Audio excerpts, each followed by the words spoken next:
Hi, I'm Angelica Bell and welcome to the Royal Bank Business Show. Joining me today is someone who you may have found yourself watching over and over on TikTok well into the night. It's the pool guy.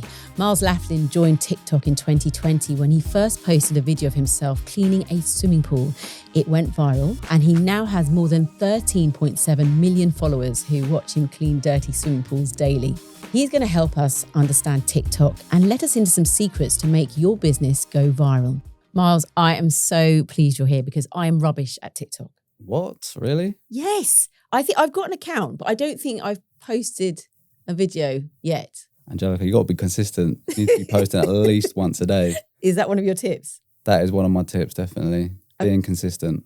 Okay, but before we get into the nitty-gritty of why you're so good, we like to have the 60-second challenge for our guests. Yeah. So can you tell me your story from A to B, because it's still continuing, and let us know a bit more about you and how this all came about. So I'm Miles, aka the pool guy, and I'm a swimming pool engineer from Bedfordshire, and I clean, maintain and refurb swimming pools. I started about 14 years ago. I sort of left school, didn't have any good grades, didn't go to college, so I was working sort of dead-end jobs, and then I fell into sort of swimming pool work with a local swimming pool company who asked me to help out maybe for a couple of weeks during the summer. But I ended up staying there for 10, 11 years. And then I started posting videos on social media about my work. And already had a passion for swimming pools, and then found that I had a passion for social media and content. So they both worked really well together. Since the first video I posted blew up, and came quite a surprise to me, but I stayed consistent, posted every day, and the following grew and grew. And now I'm running my own business as the pool guy. So when you put that first video up, honestly, were you just thinking, oh, this is just, I'll put this up, see what happens, you know, it's a bit, I mean, could you play it down? It's not really interesting, whatever. Were you, explain how it felt when you saw the numbers and you just thought, whoa. So I actually had TikTok, another TikTok channel already. I was just posting normal family stuff, everyday bits, but they weren't getting the numbers like I'm getting now on the pool guy. One day I went to a job, I posted a video of my work and it got more attention than all my other videos did. So that's when I decided to start a new channel, call it the pool guy. And I went to a job, filmed it, done a voiceover, posted it, and then straight away the numbers were picking up. The comments were coming in, it was going crazy. And I was just like driving, I pulled over, had a look, and it was just insane. I didn't know what to do with it or what I was going to do next. What were you thinking? So basically the video I posted was the start of a swimming pool in the summer. It was green. I got it running and said, I'll be back, follow for part 2, blah, blah, blah, that sort of thing. Mm-hmm. And this was on a Friday and I weren't going back till the Monday. So all over the weekend, people messaging, I need to see part 2. I need this, need that now. So I was really eager to get back to the job. And to be honest, thought I'll post the next part and it won't go off like the first one, surely not. Done the job, posted the next bit and it blew up just as much as the first video did. And I just sort of saw how interested people were. I told my missus, Lauren, she was like, oh, stop being silly, posting stuff on social media, TikTok as a kid's app, blah, blah, blah. And I was like, no. She's regretting that now. She's definitely, eating her words. And I carried on with it. And people were asking so many questions. How do you do this? How do you do that? So I sort of went and diversed on the content a little bit, showed how to do different types of things. And the interest that I got from people was just crazy. So I just carried on posting videos every day. I mean, that is really interesting story, because what you might not have thought was interesting to other people, that they wanted more. It was like, give us some more. But how did you know how to create those videos? That's one of the things that stops me doing it, because maybe I need to spend a bit more time on the platform. But How did you know how to create it and what would work? So I think what really helped, obviously, is that I've been doing swimming pool work for 14 years or 10, 11 years at the time. So I knew the job inside out. I knew how to do everything. And I was on TikTok prior to having the pool guy channel. So I knew how TikTok worked. So creating the content and making it run smoothly like people would like to watch came easy to me. So just the editing, you just sort of knew how to put it together and what would work, the process. Everything was done in order. It was so you can understand like what's going on. in the video, so it's sort of easy to watch. And then I've done a voiceover, and apparently my voice was sort of like satisfying to listen to as well and relaxing, which I never really knew. I think it's very relaxing. Oh, thank you. I'm not that I'm falling asleep. No, I hear it so many times, and people are always like, "Oh, can you read me a bedtime story? I need you to do like." It's serious. You'll be on CBeebies next. I'm really interested to like sort of do voice work. So, but I've got obviously the swimming pool company. I've got content to create. It's just so much going on. It's about making the right decisions, I suppose. Well, you've got lots of followers all over the world, I'm assuming. All over the world. All over the world. How has your life changed since going viral and gaining so many followers? So, to be honest, I thought I was busy enough, especially in the summer as a swimming pool engineer, because obviously everyone's outdoor pools are open. But since I started social media, it's just literally non-stop. I'm never not on my phone when I'm at home. So I'm always been told, oh, you're always on your phone. But it's content creation. So I'll go to work, I'll do the job, I'll record the video while I'm at the job. I'll go home, I'll then have to edit the videos. I'll do voiceovers because 99% of my videos have got a voiceover, and post that. And then I've got to be engaging with the followers as well. So it's just non-stop. So even for you and your business and being successful, you've got to look at your work-life balance. I really want to keep up and stay consistent with the content. But like I say, I've got life, I've got family. So I don't want to sort of like dedicate myself just to content. I've got to be a dad. Well, with your newfound fame, that means you've connected with lots of interesting people.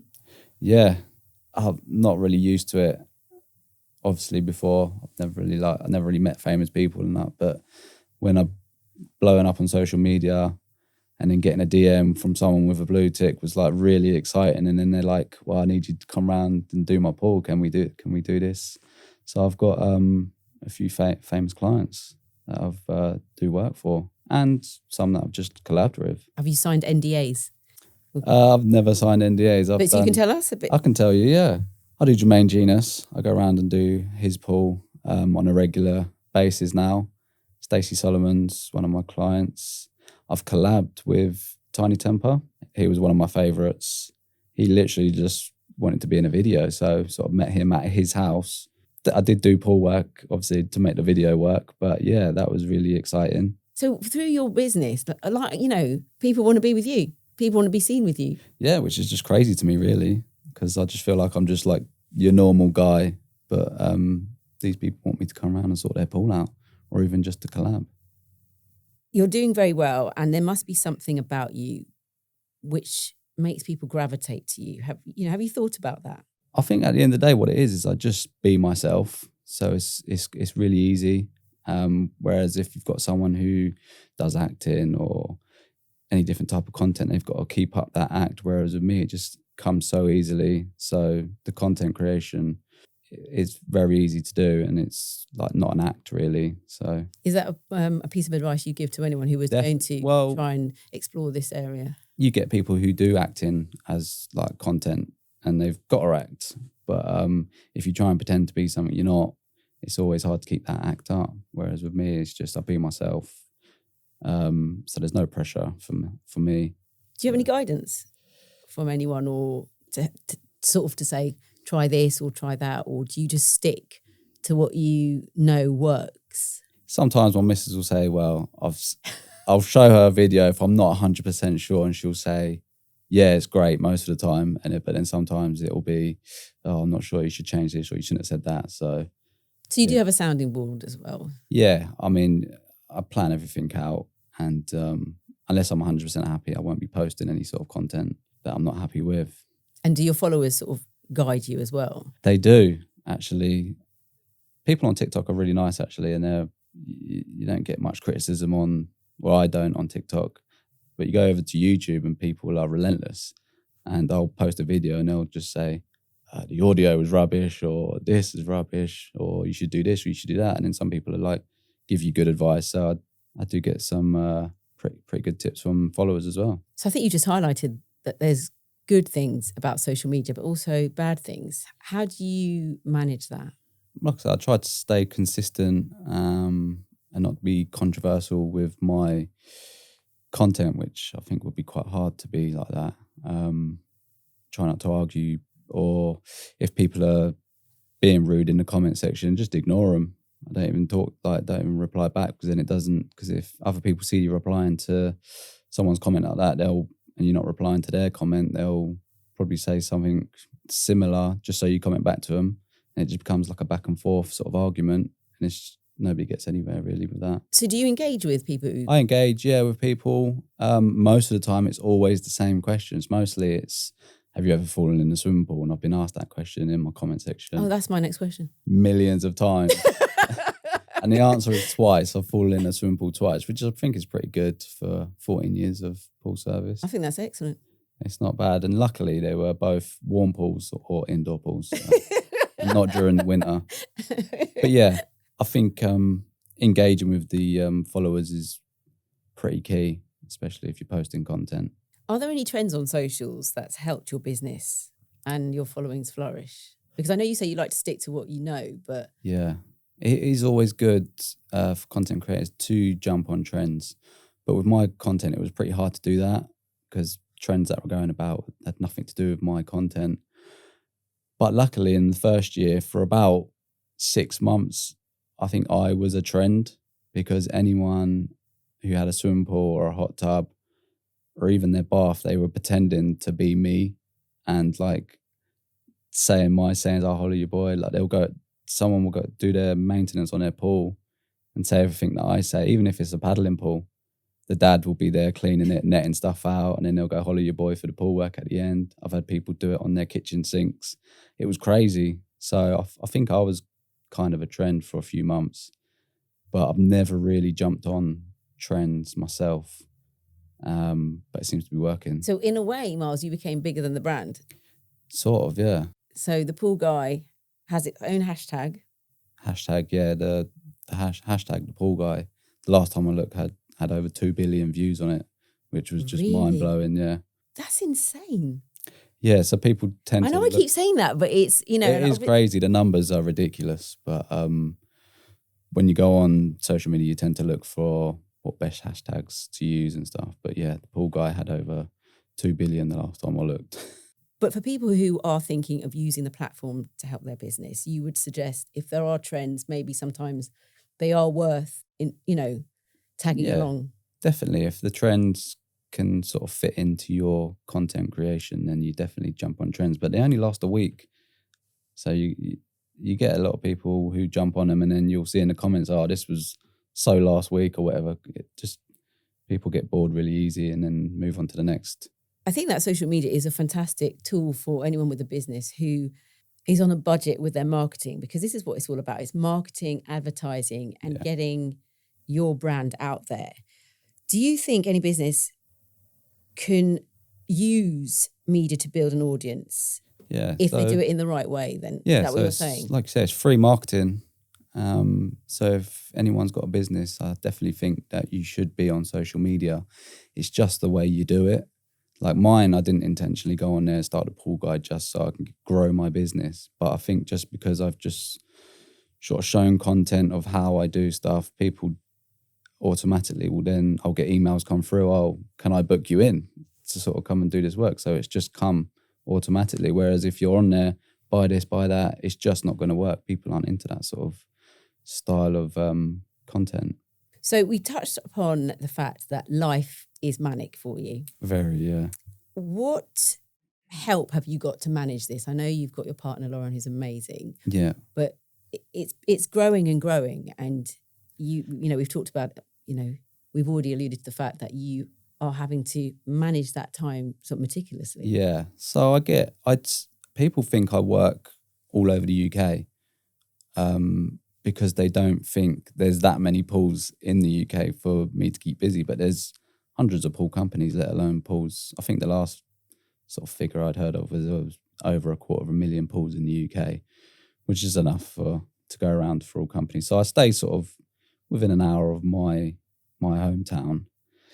But like I say, I get inquiries from all over the UK. So what I would love to do going forward is be able to employ people, expand the business, so that I can take on more jobs and grow the Pool Guy as a business. Right now, is it who's in the company? How many people work for So you? it's just me, and I've got another pool company, and I run that with my brother-in-law, and that's for bigger like refurb jobs. See, mostly on my social medias, you'll just see pool cleans and stuff, but I do like plumbing, tiling, refurbs, but not as interesting to see as the cleanups. Okay, so you're working on your own. Yeah. You've got all these followers, people probably messaging you all the time saying, can you come and sort out my pool or whatever? And you're just what? Doing it? So I've got regular clients that I had before social media. So I always try to keep them happy as well. But I'm always looking to take on more and new clients. But I can only take on so many because there's just me. So that's why I've got it needs to happen really that I employ more people and expand the business, and then I can take on more jobs. But then I get sometimes people want just me to come round. So it might be that if I do expand and then someone else turns up, they're like, hold on, who's this? So that's a bit of pressure, isn't it? It is a little bit of pressure. And obviously taking on new people, you've got to be able to trust them. Well, it seems like you're loyal.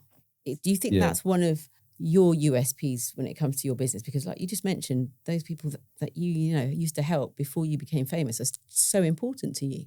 Yeah, to my old client base. Yeah. So I'd like to be honest, when it all blew up on social media, they're like, oh, we're not going to see you anymore. You're going to be doing... I'm like, I've got to carry on doing swimming pool work to get the content. So obviously I tried to keep them happy, but I also like to bring on new jobs and new clients. Because my next question was, has your large following affected how you run your business? But I guess it hasn't, because you're still doing what you do, you love, looking after your old clients, but then wanting to grow. Yeah, so I'm sort of stuck at the moment until I do grow the business, because I don't just want to be doing swimming pool work. I'd love to have the Pool Guy running as a proper swimming pool company with employees, doing work all over the place. But then I want to be doing more content-focused stuff, TV. I've got plans to have like a Pool Guy show going around, sort of like abandoned swimming pools, cleaning them up. It's sort of like trash TV, but people love to watch that sort of stuff. You heard it here first. A TV show is coming to you very soon. TV show, yeah, definitely. It's got to happen.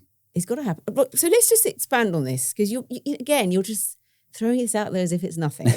Okay. No, it isn't nothing. It's quite big, but like I say, but Miles, these are massive plans that you want to expand on. Huge plans, but like I say, I still want to keep the business going as a normal business with people working and cleaning pools, doing maintenance, normal stuff. But then I want to see how far I can go with the social media and TV. So do you still face the same challenges that a small business would face?